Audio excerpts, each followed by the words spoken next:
शुक्र मनाइए कि आप भारत में रहते हैं और म्यांमार में नहीं रहते, क्योंकि यहां लोकतंत्र के नाम पर आपको क्या क्या करने की आजादी है। अब आप तस्वीरों के जरिए ये देखिए।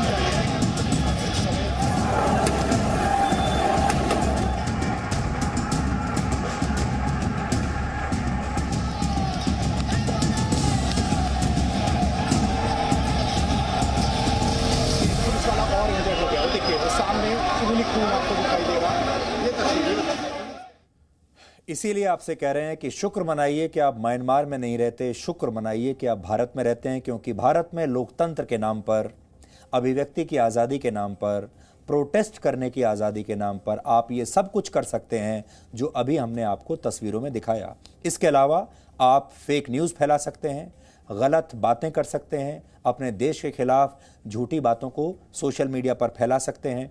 आप राष्ट्रपति भवन के बारे में फेक न्यूज़ फैला सकते हैं, आप अपने देश के बजट के बारे में फेक न्यूज़ फैला सकते हैं। इसके अलावा आप इस किसान आंदोलन में, आपको याद होगा, एक लड़का मारा गया था, वो अपने ही ट्रैक्टर के नीचे आ गया था। आप ये कहकर फेक न्यूज़ फैला सकते हैं कि इसे पुलिस ने गोली मारकर इसकी हत्या की है। ये सब भारत में लोकतंत्र के नाम पर हो रहा है और लोग खुलेआम इसे कर रहे हैं और लोग ये सारी चीज़ों को अपना अधिकार मानते हैं कि ये उनका राइट है, ये उनका अधिकार है। इसलिए अब जरा म्यांमार के साथ तुलना करके देखिए। कृषि कानूनों के खिलाफ किसानों के आंदोलन का आज 69वां दिन है। ये सब भी लोकतंत्र के नाम पर हमारे देश में हो रहा है और धीरे धीरे किसान आंदोलन पर सरकार का रुख अब सख्त होता जा रहा है। आपने किलेबंदी के बारे में तो जरूर सुना होगा। कहा जाता है इस शब्द को कि किलाबंदी कर दी गई है। पुराने जमाने में दुश्मन के हमलों से बचने के लिए किले बनाए जाते थे ताकि दुश्मन नजदीक से वार ना कर पाए। पर क्या सुरक्षा के लिए आपने कभी कील बंदी देखी है? किलाबंदी तो देखी है, लेकिन आज हम आपको कील बंदी दिखाएंगे। दिल्ली के जिन 3 बॉर्डर्स पर किसानों का आंदोलन चल रहा है, वहां पुलिस ने अब किलेबंदी की बजाय कील बंदी कर दी है। सिंघू, टीकरी और गाजीपुर बॉर्डर पर अब सड़कों पर इस तरह की बड़ी बड़ी कीलें लगा दी गई हैं ताकि प्रदर्शनकारी फिर से दिल्ली में प्रवेश न कर पाएं और हिंसा न कर पाएं, क्योंकि 6 फरवरी को किसान एकता मोर्चा ने देश भर में 3 घंटे का चक्का जाम करने का ऐलान किया है। दिल्ली पुलिस को यह आशंका है कि इस दिन भी 26 जनवरी की तरह हिंसा हो सकती है और प्रदर्शनकारी फिर से अपने ट्रैक्टरों के साथ दिल्ली में प्रवेश करने की कोशिश कर सकते हैं, जिसे रोकने के लिए अब बॉर्डर्स पर लोहे और सीमेंट की इस तरह की दीवारें खड़ी कर दी गई हैं। टीकरी बॉर्डर पर पहले 4 फीट मोटी सीमेंट की दीवार बनाई गई थी, फिर सड़क खोदकर वहां पर अब नुकीली कीलें लगा दी गई हैं।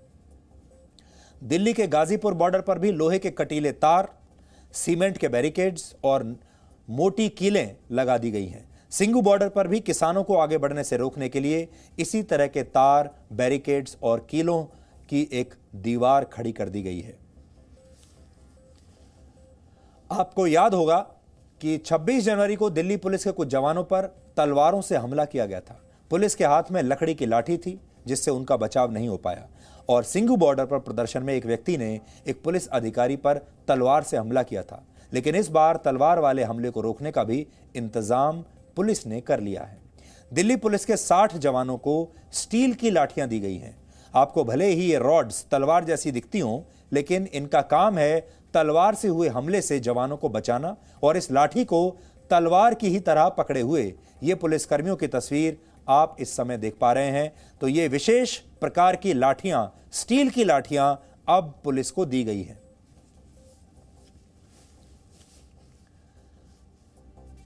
प्रदर्शनकारियों से दिल्ली को बचाने के लिए जिस तरह दिल्ली के बॉर्डर की कीलबंदी की गई है, वो कई नेताओं को अब अच्छी नहीं लग रही। उन्हें लग रहा है कि ये दिल्ली का बॉर्डर नहीं बल्कि चीन और पाकिस्तान से जुड़ी देश की सीमा है, जहां दुश्मनों को रोकने के लिए ऐसे इंतजाम किए गए हैं। पुलिस ने सड़क पर कील गाड़ दी हैं, पर राजनीतिक दलों के नेता आंदोलन में कील गाड़ने का काम कर रहे हैं। राजनीति से दूर रहने वाले किसान नेता अब हर दल के नेता को गले लगा रहे हैं और इससे यह आंदोलन अब राजनीतिक होता जा रहा है। शिवसेना के नेता संजय राउत आज अपने कुछ सांसदों के साथ गाजीपुर बॉर्डर गए, जहां उन्होंने राकेश टिकैत से मुलाकात की। इसके बाद आंदोलन में कौन कौन सी नई मांगे जुड़ती जा रही हैं, ये भी आप सुनिए। महाराष्ट्र की तरफ से हमारे पूरे सांसद शिवसेना के यहाँ आए हैं। उद्धव ठाकरे साहब की इच्छा थी, हम जाकर उनसे मिले। टिकैत साहब से बात हो गई। टिकैत साहब को जो एक संदेश देना था उद्धव जी का, वो हमने दिया है। पूरी ताकत से हमारी जो संवेदना है, हम उनके साथ रहेंगे। सदन में भी इसको लेकर आवाज उठा। देखिए, ये देश का विषय है, ये कोई पंजाब हरियाणा या किसी एक राज्य का विषय नहीं है, देश के किसानों का विषय है। सरकार ने भी कहा है कि बात करने के लिए तैयार है। सरकार ने बात करनी चाहिए और ठीक ढंग से बात करनी चाहिए, बात में राजनीति नहीं आनी चाहिए। सर ये बताइए, ये अहंकार, देखिए अहंकार से राजनीति नहीं चलती और देश भी नहीं चलती।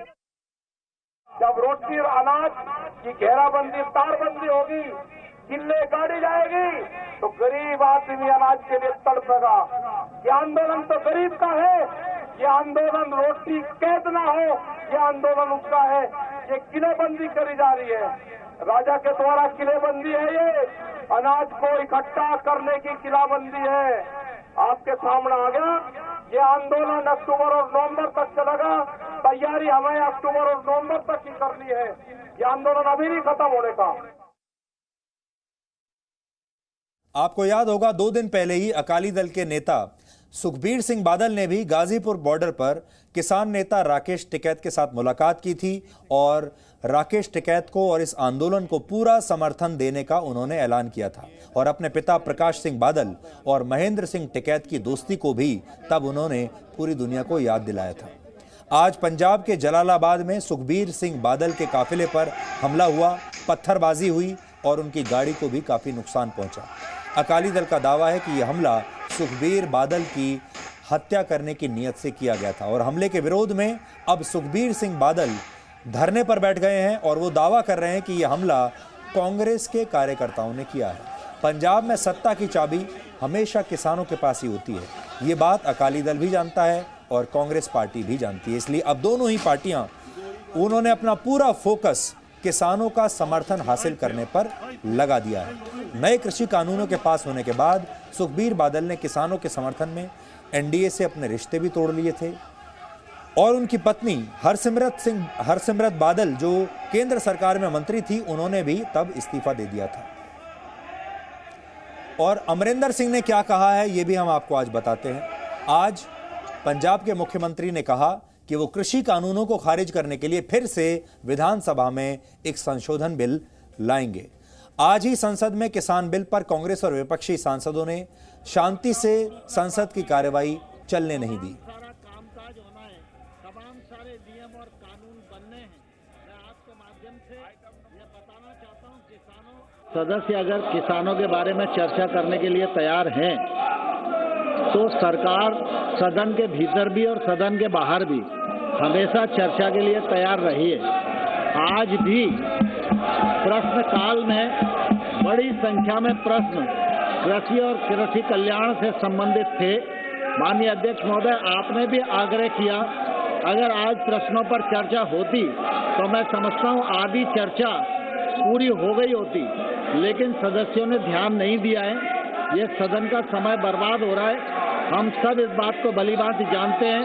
कोविड के संकट में अथक परिश्रम करके संसद का आयोजन किया जा रहा है। इसमें निश्चित रूप से सरकार का, गांव का, गरीब का, किसान का तमाम सारा कामकाज होना है, तमाम सारे नियम और कानून बनने हैं। मैं आपके माध्यम से ये बताना चाहता हूँ, किसानों से चर्चा में सरकार पूरी तरह प्रतिबद्ध रही है और आगे भी रहेगी।